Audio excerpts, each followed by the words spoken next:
Assalamualaikum warahmatullahi wabarakatuh. Waalaikumsalam warahmatullahi wabarakatuh. Waalaikumsalam warahmatullahi wabarakatuh.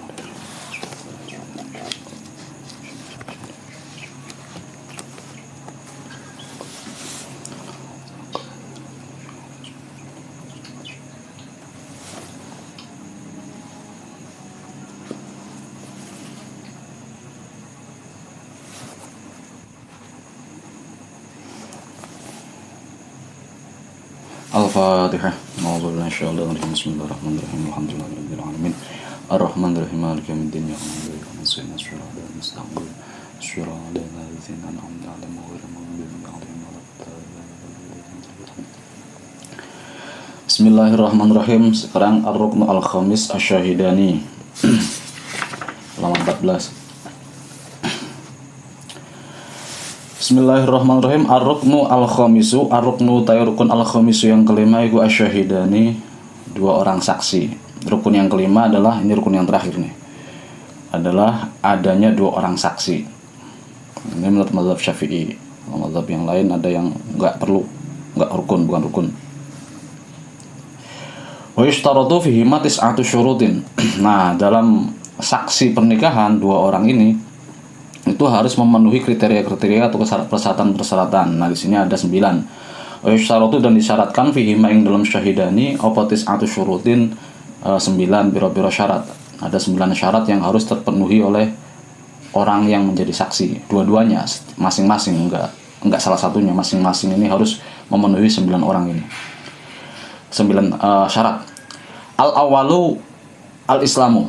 Yang pertama adalah Islam. Al-awalu yang pertama iku al-Islam Islam. Fala yasyuhu maka tidak sah apa nikahu bihadr apa an-nikahu nikah bihadrati kafiroini, di hadapan saksi dua orang kafir, dua orang non muslim. Jadi saksinya dua-duanya itu non muslim. Au muslimin au kafirin wa kafirin, atau satunya muslim satunya non muslim. Nah, itu enggak sah nikahnya. Sawaun kanat al-mangkuhatu muslimatan au zimmiyatan. Nah, baik nanti mempelainya yang perempuannya sawaun iku sama saja, kanat utawi ada apa al-mankuhatu perempuan yang dinikahi iku muslimatan perempuan muslimah au zimmiyatan atau perempuan kafir zimmi. Baik yang nanti mempelai perempuannya itu muslimah atau perempuan zimmiyah, kafir zimmi, tetap syahidnya, saksinya harus dua-duanya harus muslim. Kenapa izil kafiru? Karena utawi orang kafir, orang muslim iku laisan, bukanlah sapa kafir iku ahlan, seorang yang ahli li syahadati, bagi persaksian, bagi syahadah. Ini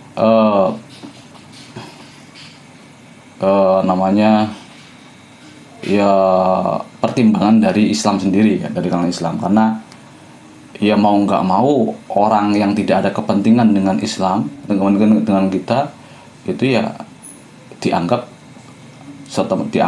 langsung, wah berarti nggak cocok atau nggak sesuai untuk jadi saksi, karena dia sudah di luar konteks keislaman. Misalnya nanti kan bisa saja nanti dia malah karena memandang ini bukan agama saya ini, udah disah-sahin aja padahal nggak sah. Misalnya saksinya itu orang kafir. Nah, itu takutnya ada tendensi ke situ. Ya memang tendensinya ke situ. Kenapa ke orang kafir itu nggak dikatakan ahli li syahadah, itu tendensinya ke situ. Untuk persaksian-persaksian yang berkaitan dengan hukum-hukum Islam itu ya orang-orang non-muslim tidak diperhitungkan persaksiannya. Asani utawi yang kedua iku al-bulughu, balik. Saksinya masing-masing, saksi pertama, saksi kedua itu sama-sama harus balik keduanya. Asal itu utawi syarat yang ketiga iku al-aqlu, berakal. Ya, mukallaf berarti, balik akil balik itu mukallaf berarti. Ar-rabi'u, syarat yang ketiga adalah al-hurriyatu. Ini mungkin nggak ada ya, al-hurriyatu sekarang mungkin nggak ada, merdeka. Semuanya merdeka, nggak ada budak. Falayan akidu maka tidak sah opal an-nikahu nikah bi hudhuris subyan, di hadapan saksi anak-anak, saksinya anak-anak. wal majanin, dan saksinya adalah orang-orang gila, di depan orang-orang gila, wal abid, dan orang budak, hamba atau budak.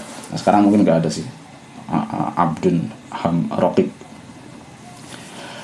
Abadnya itu baik kinan, abad murni, jadi hamba. Nanti kan setiap, biasanya saya yang kalian nggak pernah khatam ya kalau ngaji takrib gitu. Biasanya kalau di akhir-akhir kitab itu ada pembahasan tentang masalah abad. Abad itu ada hamba yang murni artinya sudah dia nggak bisa ada kemungkinan merdeka sama sekali, kecuali memang dimerdekakan oleh majikannya atau pemiliknya. Kinan baik itu budak yang murni, au mudabbaron atau budak mudabbar. Mudabbar ini kalau nggak salah dia akan merdeka kalau majikannya itu mati, meninggal kalau nggak salah. Kalau nggak salah ya. Au mukataban atau budak mukatab. Nah, budak mukatab ini adalah budak yang bisa merdeka dengan perjanjian, melalui perjanjian dengan sayyidnya dengan metode mukatabah, cicilan. Terus gimana dong? Jadi dia sebenarnya separuh merdeka, separuh enggak. Jadi separuhnya enggaknya ini bisa merdeka. Nah, separuh yang tidak merdekanya ini dia gunakan untuk usaha. Nah, duit yang dihasilkannya itu untuk memerdekakan dirinya, dibayar ke majikannya. Kenapa kok bisa begitu? Bisa karena ketika budak itu sudah dikatakan mukatab, sudah bisa melakukan cicilan untuk memerdekakan dirinya, berarti dia punya harta. Nah, punya harta itu budak, kalau hartanya budak itu adalah hartanya majikan. Seandainya dia tidak ada sisi merdekanya, berarti semua harta benda miliknya itu adalah miliknya majikan. Makanya abad mukatab ini ada kemungkinan dia itu setengahnya merdeka. Jadi ketika waktu merdeka, misalnya dia merdekanya malam, waktu malamnya dia gunakan dagang atau usaha dapat uang, udah itu miliknya. Nah, kalau siang itu dia jadi budak. Apapun yang usaha yang dia lakukan, misalnya dia menjalankan usaha majikannya, menjalankan usaha pemiliknya, itu ya semuanya milik majikan. Kalau memang posisinya waktu itu dia lagi jadi budak, penghasilan uang yang ada di dirinya itu jadi miliknya sayyid. Tapi uang yang malam itu enggak, itu adalah miliknya budak. Itu kalau mukatab. Atau mukatab bisa jadi dimerdekakan oleh orang luar tapi dengan cara mencicil. Jadi misalnya ada sayyid atau ada memiliki budaknya budak murni. Terus ada yang orang baik yang saya pengen memerdekakan budakmu itu. Gimana caranya? Ya udah dicicil saja. Sudah dibeli saja. Dibeli saya nggak bisa. Udah dicicil saja. Dicicil. Ada kemungkinan ke arah situ. Al-khamisu tawi yang kelima. Cuman itu kan enggak, insya Allah zaman sekarang sudah enggak ada perbudakan itu. Nabi sendiri sudah mulai menghilangkan perbudakan. Nabi sendiri itu sudah mulai menghilangkan perbudakan ketika Islam datang itu. Cuman enggak bisa langsung serta-merta menghilangkan. Karena budaya Arab itu ya memang karena itu adalah budaya. Jadi Nabi enggak bisa melakukan secara frontal, secara keras untuk menghilangkan itu. Makanya sedikit demi sedikit diberi pengertian. Sampai abad pertama, abad kedua itu masih ada.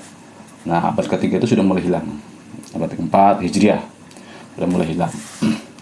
Cuman secara hukum secara manusiawi sudah hilang. Cuman beberapa oknum mungkin masih ada.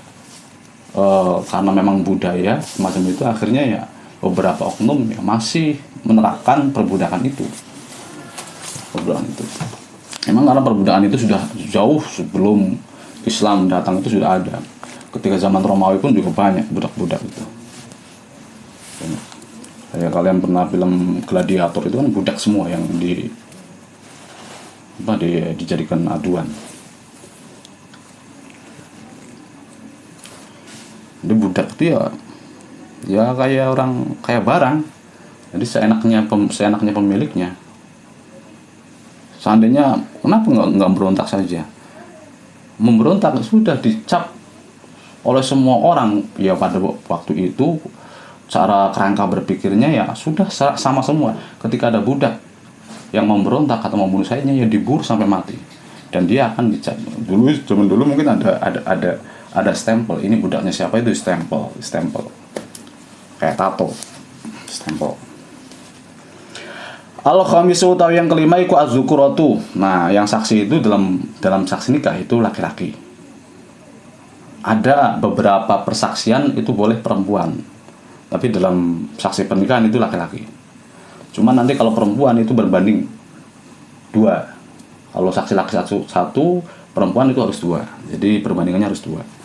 Saksi apa ya? Hanya ada persaksian yang memperbolehkan perempuan. Cuma nanti dilipat gandakan. Misalnya persaksian tentang ini boleh perempuan tapi harus 2. Kalau laki-laki cukup 1. Saya lupa itu persaksian dalam masalah apa. Boleh perempuan. Nah, tapi dalam masalah nikah ini harus laki-laki. Falain akidu maka tidak sah apa nikah bi huduri nisa, di hadapan saksi perempuan-perempuan, wala bi huduri rajulin, dan juga tidak di hadapan laki-laki 1, wa imro'ataini, dan 2 orang perempuan. Jadi 2 orang perempuan itu menempati 1 orang saksi. Jadi udah nanti satu saksinya laki-laki, yang 1 laki-lakinya diganti 2 perempuan, boleh enggak? Enggak boleh. Wala bihuduri saya ini, dan juga tidak boleh di hadapan 2 saksi orang yang khunsa, orang yang berkelamin ganda yang tidak jelas. Naam, ya memang semacam itu hukumnya. Inbana, ya memang semacam itu, khunsa tidak bisa menjadi saksi. Ini khunsa ya. Naam, ya semacam itu. Inbana, apabila tampak jelas sapa khunsa zakaro ini hale 2 laki-laki, soha maka sah opal aktu akad. Jadi sejak lahir dia dihukumi khunsa, sampai balik dia dihukumi khunsa. Tiba-tiba sebelum sebulan sebelum acara pernikahan itu ternyata diputuskan, wah ternyata kelamin laki-lakinya yang aktif atau yang berfungsi, atau dia lebih condong ke laki-laki. Akhirnya dihukumi dia laki-laki. Ketika dia itu menjadi saksi maka sah. Tapi selagi kehungsaannya itu masih belum diputuskan, masih dalam 50-50, itu enggak sah jadi saksi nikah. Asadisu tahu yang keenam iku adalatu adil. Nah, ini falain akidu maka tidak sah apa nikah bihuduri fasik, ini di hadapan 2 saksi orang fasik. Tidak sah. Atau satunya adil au khuduri adlin, atau satunya orang adil wa fasikin, dan satunya orang fasik, juga enggak sah. Jadi harus dua-duanya harus adil. Asabiu tawi yang ketujuh iku asama'u, mendengar. Jadi saksinya memang ya masa sih nggak ada saksi yang bisa mendengar gitu. Masa harus orang tuli. Tapi kalau misalnya orang tuli lalu bisa mendengar dengan alat bantu pendengaran, ya silakan. Yang penting dia bisa mendengar ucapan dari muta'aqidah ini, dari 2 orang yang akad wali dan mempelai laki-laki. Falayan aqidu maka tidak sah nikah bi huduril asomma, ini di hadapan saksi 2 orang tuli. Wala sami'in, dan juga tidak satunya itu orang mendengar, wa asomin, dan satunya lagi adalah orang wa asomma, dan juga orang yang tuli. Jadi di mix itu nggak bisa. Harus dua-duanya asami, dua-duanya harus mendengar. Nah, di sini wal murad utawi yang dikehendaki. Nah, yang dimaksud dengan asom, dengan budek, dengan tuli itu adalah apa?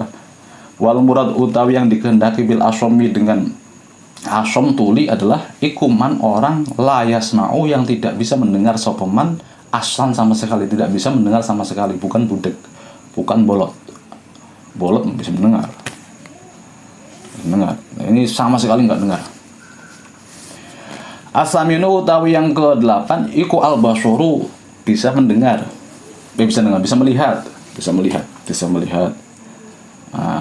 Saksinya harus bisa melihat. Ya, masa ya harus orang buta saksinya, orang yang bisa melihat lah. Li'anal aqwala, karena sesungguhnya piro-piro ucapan iku la tathbutu, tidak bisa tetap apa aqwal illa bil musyahadati, kecuali dengan melihat, wasimai dan mendengar. Jadi ucapan itu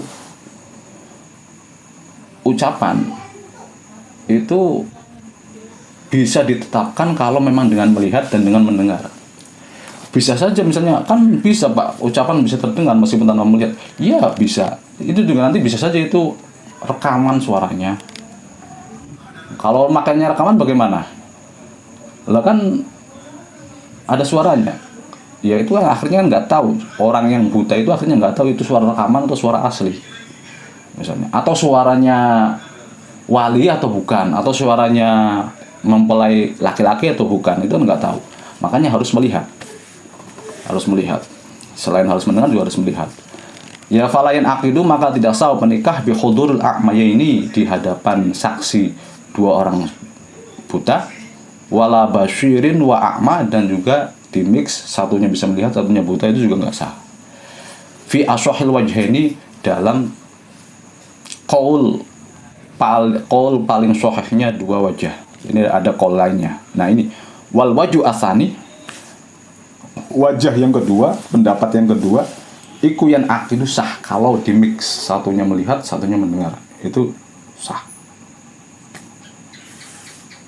menurut qaul yang kedua, qaul yang muqabil asyah. Kenapa kok sah menurut wajah yang kedua? Alasannya li'annahu, karena sesungguhnya a'ma iku ahlun, masih kategorinya orang yang ahli, orang yang bisa li syahadati, untuk syahadah, untuk persaksian, fil jumlati, secara keseluruhan. Artinya secara keseluruhan itu semisal dalam beberapa kasus itu orang yang buta itu bisa dijadikan saksi. Nah, ya itu pun juga bisa diterapkan dalam masalah nikah gitu. Jadi secara jumlah itu maksudnya dari semua kasus yang ada, dari semua hukum yang ada, entah hukum pernikahan, hukum masalah jual beli dan yang lainnya, itu ada beberapa hukum yang memang orang yang buta itu bisa menjadi saksi, diperbolehkan menjadi saksi. Nah, kenapa nikah enggak gitu? Jadi disamakan saja. Ini menurut pendapat yang kedua. Jadi kalau ada orang basyir dan orang akma itu sah. Mau pendapat yang kedua. At-tasi'u, utawi yang kesembilan, iku an-nutqu, bisa berbicara. Jadi memang ya syaratnya itu ya bisa diringkas, tidak memiliki kekurangan penglihatan, pendengaran dan ucapan. Atau salah satunya, atau bahkan tiga-tiganya. Satu orang tidak bisa melihat, tidak bisa mendengar, tidak bisa ngomong, maka jelas nggak sah. Salah satunya saja harus misalnya salah satunya saja ada yang ganjel, baik tulinya, baik butanya, atau baik tidak bisa ngomongnya, maka ya nggak sah. Apalagi tiga-tiganya jadi dalam satu orang. Falain akidu, maka tidak sah opa nikah bi huduri akhrosin, di hadapan saksi akhrosa ini, di hadapan orang yang dua orang yang bisu. Nah, tuh.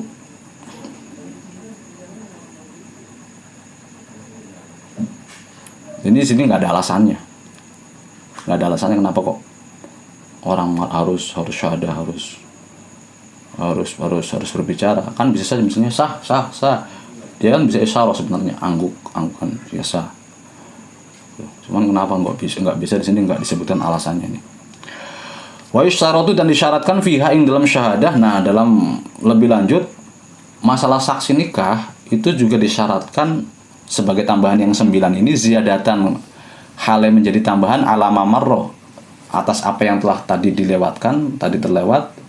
Itu 9 itu disyaratkan tambahannya adalah opo adamu hujri safihin. Tidak mahjur alaih, karena safih, karena mendo. Jadi saksinya itu harus orang yang cerdas, bukan orang yang idiot atau keterbelakangan mental. Orang yang keterbelakangan mental itu di mahjur. Itu satu. Nah, tambahan yang kedua adalah wa ma'rifatu lisanil muta'aqidaini, dan mengetahui atau melihat atau mengerti atau mengetahui mulut dari dua orang yang akad. Jadi berarti posisi saksinya harus ada di situ, di hadapan orang yang akad, enggak di belakang. Meskipun dia bisa melihat, meskipun dia bisa mendengar, meskipun dia mengucap, kalau dia duduknya di belakang, enggak tahu mulutnya si muta'aqidan, berarti enggak sah. Tambahan ini. Falayan akidu, maka tidak sah nikah biman, dengan saksi orang layak rifu yang tidak mengetahui sopeman lisanahuma ing mulutnya atau lisannya kedua orang muta'aqidan itu, wali dan calon mempelai suami. Jadi memang saksinya harus ada di hadapan di situ, melihat ucapannya. Ya barangkali misalnya dubbing suaminya atau calon suaminya atau walinya, maka rekaman terus dubbing, apa bahasanya, dubbing atau bukan?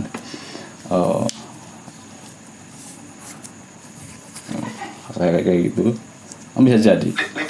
Lip sync, dubbing lip sync. Nah, makanya harus melihat secara seksama. Wa fi hasyati Bujairumi alal manhaj ala syarhil minhaj. Kemarin saya salah. Ada kitab syarahnya minhaj itu ada Tuhfatul Muhtaj karangannya Ibnu Hajar al-Haytami, ada Nihayatul Muhtaj karangannya Imam Ar-Ramli, ada Mughnil Muhtaj karangannya Asy-Syarbini, ada ini Bujairumi karangannya ya Imam Al-Bujairumi. Tiga orang itu, Imam Ramli, Imam Ibnu Hajar, Imam Ramli dan Imam Asy-Syarbini, pengarang Tuhfatul Muhtaj, Nihayatul Muhtaj dan Mughnil Muhtaj, itu sama-sama muridnya Imam Zakaria Al-Ansori. Semuanya itu ya kawan akrab, teman ngaji bareng. Satu lagi Imam Asy'arani yang punya kitab Mizanul Kubro, punya kitab Tabaqatul Kubro, punya kitab Ikhtilaful Ummah. Ya diantara salah satu orang sufi dan juga min jumlatil auliya, Imam Asy'arani. 4 orang sekawan itu ya menjadi ulama besar. Muridnya Imam Zakaria Al-Ansori. Nah, Imam Zakaria Al-Ansori adalah muridnya Imam Ibnu Hajar Al-Asqalani, pengarang Bulughul Maram, pengarang kitab Fathul Bari Bulughul Maram. Ada Al-Qastolani, ada Al-Asqalani. Sama enggak?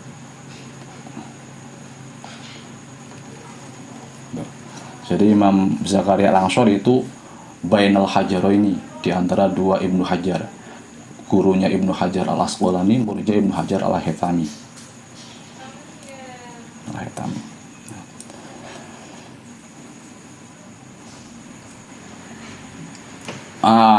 Tahun kemarin itu saya mengaji kitab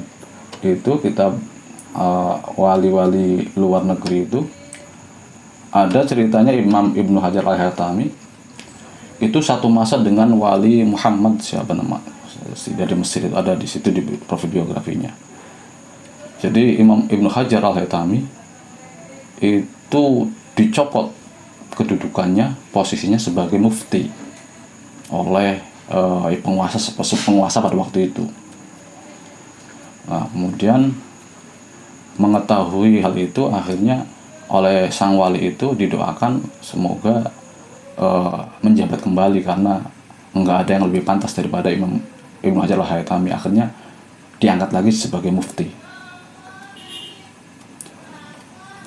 Wa fi hasyiatil Bujairumi, dalam hasyiah kitab Al-Bujairumi ala Syarhil Minhaj. Bujairumi itu dalam pesantren ada 2. Kalau biasanya anak-anak santri itu beli kitab Al-Bujairumi, Bujairumi apa? Bujairumi Al-Khatib atau Bujairumi ala Syarhil Minhaj. Kalau Al-Khatib itu syarahnya Al-Iqna, hasyiahnya Al-Iqna. Al-Iqna itu syarahnya Takrib. Fathul Qorib itu takribnya. Takrib disyarahi Iqna, Iqna dihasyiai Bujairumi Al-Khatib. Nah, ini beda lagi, Bujairumi mensyarahi Minhaj. Wa yusyaratu, dan disyaratkan fi inqadil fin iqadin nikahi dalam sahnya nikah, jadi sahnya nikah, alal mar'ati atas perempuan, al muntaqobati yang bercadar. Nah, yang bercadar perempuannya. Jadi ini pentingnya kenapa ketika nikah itu dibuka, jangan bercadar.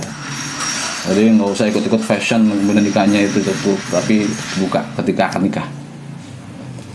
Disyaratkan kalau pengen sah nikahnya bagi perempuan yang bercadar adalah iku ayyaroha, melihat ing mar'ah muntaqobah, perempuan yang bercadar itu, sapa asyahidani, dua orang saksi, qabla akdi, sebelum akad. Kalau calon suami kan sudah tahu ketika khitbah kan melihat wajah dan tangannya. Nah ketika akad ini kedua saksi pun harus tahu. Falau ukida, apabila diakadi sopo alaiha mar'ah muntaqobah, perempuan yang bercadar tersebut dinikahi, wahia hale utawi mar'ah iku muntaqobidatan memakai cadar, ya walam ya'rifah, dan tidak mengerti, tidak mengenal sopo si, tidak mengenal ing mar'ah muntaqibah itu, muntaqobah itu, muntakibah mar'ah muntakibah itu, sopo asyahidani, dua orang saksi, diakadi ketika akad masih ditutup cadarnya, sehingga saksi-saksi, dua orang saksi itu tidak bisa mengetahuinya, melihatnya, maka lam yasihha, maka tidak sah apa akad. Ini dalam kitab Hasyah Bijarumi. Li'anna istima'i syahid, karena mendengar, proses mendengar saksi, al-aqda ing akad iku kastima'il hakim, seperti mendengarnya hakim asyhadata ing persaksian. Jadi orang saksi akad itu posisinya sama seperti hakim ketika di persidangan, mendengar saksi-saksi atau pembela atau jaksa, itu posisinya hakim. Kalau saksi nikah itu posisinya sama seperti hakim. Jadi harus benar-benar tahu. Wala berkata sapa Zarkashi, Imam Zarkashi. Imam Al-Zarkashi adalah gurunya Imam Jalaluddin As-Suyuti, Imam Burhanuddin Az-Zarkashi. Mahalluhu, ini dijelaskan oleh Imam Az-Zarkashi, ketidaksahannya itu atau harus dilepas cadarnya itu, persyaratan itu tempatnya adalah iku idza kanat, ketika ada sebuah mar'ah iku majhulatan, tidak diketahui, tidak dikenal. Itu kalau memang perempuannya sejak awal itu oleh masyarakat sekitar, oleh syahid itu tidak tahu, tidak kenal. Yang nikah siapa ya? Yang nikah si A siapa ya? Saya nggak pernah kenal, karena waktu kecilnya nggak pernah kenal misalnya, atau nggak pernah tahu fotonya atau orangnya. Nah kalau memang semacam itu, atau dibuka, syarat dibuka cadarnya. Tapi kalau misalnya saksinya tahu, oh nikahnya sama si dia misalnya, ayo udah nggak apa-apa dicadarin juga, kalau saksinya sama-sama tahu. Wa illa, dan apabila tidak majhulatan, artinya sudah mengenal, saksinya sudah tahu calon mempelai wanitanya itu, orangnya itu adalah si dia, maka ya fayasihu, maka sah akad. Nah wahia utawi masalah ini, masalah perempuan yang bercadar ini, iku mas'alatun nafisatun, iku masalah yang nafisatun, yang bagus. Jadi ini bagus dalam ketika di budaya Arab masih pakai cadar, masih pakai niqab ya, cadar itu niqab.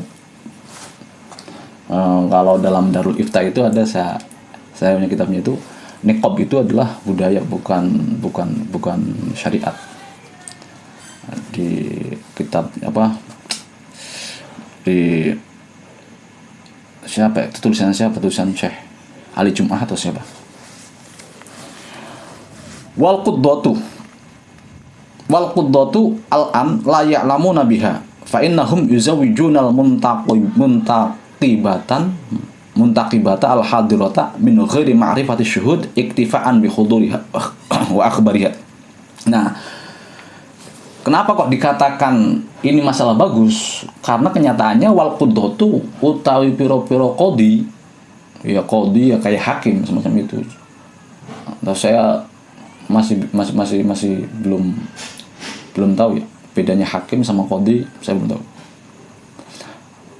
Qadhi itu ya mungkin di bawahnya hakim sih ya, saya nggak tahu ya. Qadhi al-an sekarang ini keterangannya Mbah Hashim atau bukan ya? Mulai dari wahiyah mas'alatun nafisatun ini masih nukilan kitab atau keterangannya Mbah Hashim. Ini nggak ada pemisahnya. Biasanya kalau keterangan kitab itu ada tulisan intaha, setelah selesai penukilan dari kitab ini. Tapi ini nggak ada pembatasannya. Wal quddatu utawi pira-pira qadhi, ya penghulu KUA itu orang KUA. Al-an sekarang ini iku layak lamuna tidak mengerti sapa qudot biha kelawan masalah. Nah, umumnya rata-rata orang-orang petugas KUA, para penghulu itu nggak mengerti masalah semacam ini. Fa'inahum maka sesungguhnya qudot iku yuzawijuna menikahkan sapa qudot al-muntaqibah ing perempuan yang bercadar al-hadirah yang hadir di majelis akad itu min ghairi ma'rifati syuhud dengan tanpa mengetahui secara melihat. Syuhud itu secara melihat, tanpa melihat wajahnya. Tahu-tahu ya ada saja di situ. Ini mempelai wanitanya.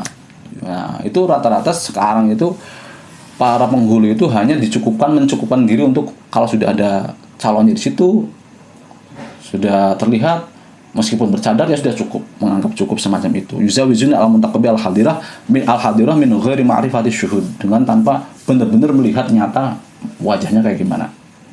Iktifaan karena mencukupkan bihuduriha dengan hadirnya mar'ah tersebut, muntaqibah tersebut, wa akhbariha dan kabarnya atau berita atau ceritanya mar'ah muntaqibah. Wa ibaratu mimra utawi ungkapannya Imam Ar-Romli. Mimra itu singkatan. Dalam fikih itu ada singkatan-singkatan, ada istilah-istilah, ada mimro, ada hajim, ada shin mim, ada al-imam, ada hujjatul Islam misalnya. Itu istilah-istilah fikih. Nah, istilah-istilah itu beda-beda setiap mazhab, beda-beda setiap bidang keilmuan. Al-imam dalam hadis itu beda dengan al-imam dalam fikih. Fikihnya juga fikih mazhab Syafi'i, beda lagi dengan fikih mazhab yang lain. Jadi itu istilah-istilah yang memang kalau yang di ini berarti yang terlaku dalam mazhab Syafi'i. Nah, mimro itu singkat dari Muhammad Ar-Romli, Syihabuddin Ar-Romli, ya, yang memiliki kitab, yang mengarang kitab Nihayatul Muhtaj itu. Nihayatul Muhtaj. Kalau Imam Ibnu Hajar itu disingkat dengan Hajim. Ibnu Hajar. Kalau Mughnil Muhtaj itu nanti ada takmilahnya, ada catatan kakinya, yang memberikan catatan kakinya adalah Syekh Shibromalisi, Shin Mim, makanya Shin Mim. Ali Shibromalisi. Nah, Imam Ar-Romli itu ungkapannya begini fi syahadati, dalam masalah syahadat ini saat ini. Qala wa ibaratu imro iku qala, dalam kitab Nihayatul Muhtajnya. Qala berkata sapa jam'un sekelompok ulama, layan akidu tidak sah apa nikahumu taqibatin, nikahnya perempuan yang bercadar, illa in arafaha, kecuali apabila mengetahui in muntaqibah sapa asyahidani, dua orang saksi, mengetahui isman dari namanya, wa nasaban dan nasabnya, au suratan atau wajahnya. Jadi dari ungkapan-ungkapan ulama-ulama yang ada dalam kitab-kitab ini ada berbeda sedikit sekali tentang masalah wanita bercadar ini. Imam Al-Bujairumi mengatakan mau nggak mau kedua saksi itu harus syahid, harus menyaksikan langsung wajah dari perempuan itu. Nah, kemudian ditambahkan oleh Imam Az-Zarkashi itu kalau memang sebelumnya nggak tahu. Kalau sebelumnya kenal atau sebelumnya sudah tahu, ya udah nggak usah, nggak apa-apa, ditutup saja cadarnya. Nah, kalau Imam Ar-Ramli ini lebih enak lagi, lebih gampang lagi. Nggak apa-apa dicadarin, nggak apa-apa dicadarin. Kalau memang sahihnya tahu namanya, tahu nasabnya, atau kalau nggak tahu namanya, nggak tahu nasabnya, au surati atau bentuknya, wajahnya, surahnya.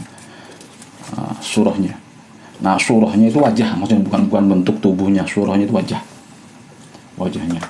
Jadi Imam Ar-Ramli lebih enak lagi. Kalau nggak tertutup nggak apa-apa, nggak kenal, memang awalnya nggak kenal Syahid itu. Siapa sih calon perempuannya? Nggak kenal. Ya udah namanya saja sama bintinya, sama anak siapa, nasabnya. Oh, anaknya ini. Nah, itu cukup. Meskipun masih bercadar, meskipun sebelumnya itu nggak tahu. Tapi kalau menurut dalam kitab Hasyiah Al-Bujurumi, itu nggak cukup. Harus tahu wajahnya. Nama dan nasab itu tidak cukup. Di sini di Hasyiah Al-Bujurumi itu harus tahu wajahnya. Nah, ini memahami dua ibarat, dua ini semacam itu. Di kitab Hasyiah Al-Bujurumi begini.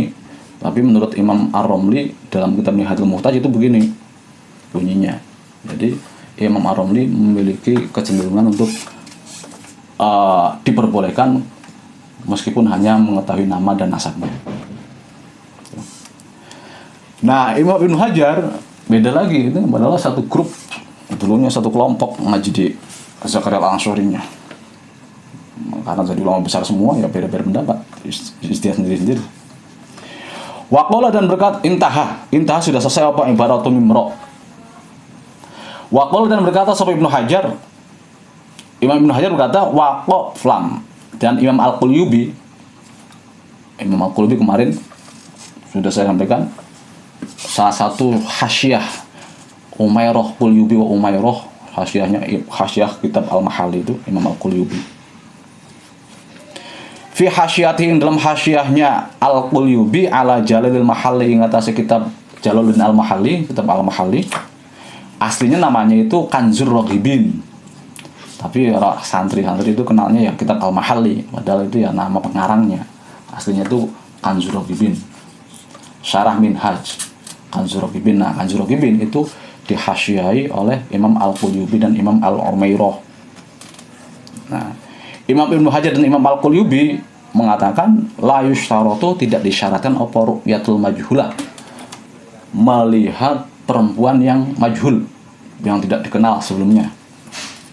Bal takfi, bahkan cukup apa asyhadatu, menyaksikan ala jiryanil aqdi, sesuai